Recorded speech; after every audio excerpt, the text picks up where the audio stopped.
During dinner, my mom said, "You're marrying Uncle Reggie this Saturday." I looked her dead in the eyes and said, "I'd rather set myself on fire." "Don't be dramatic. It's tradition." She said it like she was reminding me to take out the trash. Dad just kept chewing his steak like we were talking about the weather. I pushed back from the table. "What tradition involves marrying your own uncle?" Mom sighed like I was exhausting her. "It's ceremonial, honey, for the family trust. 1 year of paperwork, then you get your share." I grabbed my jacket and headed for the door, but Dad was already blocking it. "Everyone's arriving in an hour. It's done." My phone started buzzing with texts from relatives I barely spoke to. One from Cousin Della said, "Don't fight it. I tried." Another from Aunt Bridget said, "He's gentler than he looks." I nearly threw up right there. I ran upstairs and locked my door. Through my window, I watched cars pulling into our driveway. Uncle Reggie's truck was parked right in front, that stupid hunting bumper sticker gleaming in the fading light. He was 52 years old. I had just turned 20, and apparently we were engaged. I climbed onto the roof the same way I used to sneak out in high school. From up there, I could see Grandma Opal directing traffic like some kind of wedding coordinator from hell. Uncle Reggie spotted me and waved up at the roof. "Come down, sweetheart. Let's discuss our future." I gave him a gesture that made Grandma clutch her chest. I slid down the drain pipe and sprinted for the woods behind our house. My phone buzzed again. Dad's text read, "It's $12 million.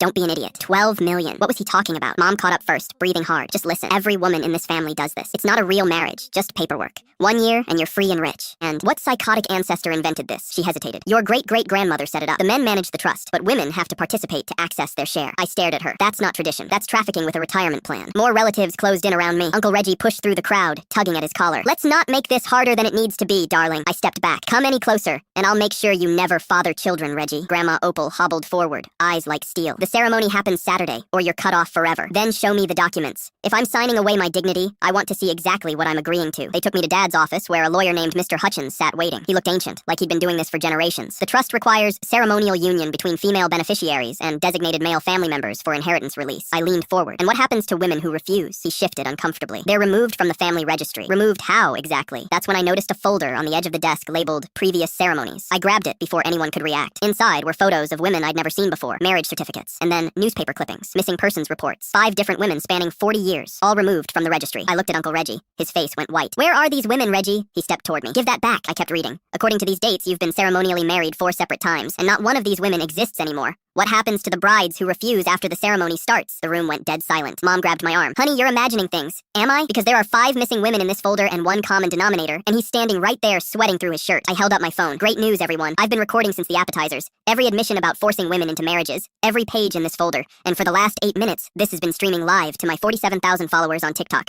Every face in the room turned gray. Reggie lunged for my phone, but Dad tackled him first. "You're only making it worse." I backed toward the door. "The comments are already tagging the FBI and local police. So when they start digging on Reggie's property, this whole family tree is getting chopped down." Grandma's voice shattered. "You've destroyed everything we built." "No, Grandma. You destroyed it 40 years ago. I just made sure everyone could finally see it." I walked out the front door past all the relatives frozen on the lawn. Mom's voice followed me, shaking with rage. "You were never really family anyway." I didn't even turn around. "Finally, something we agree on.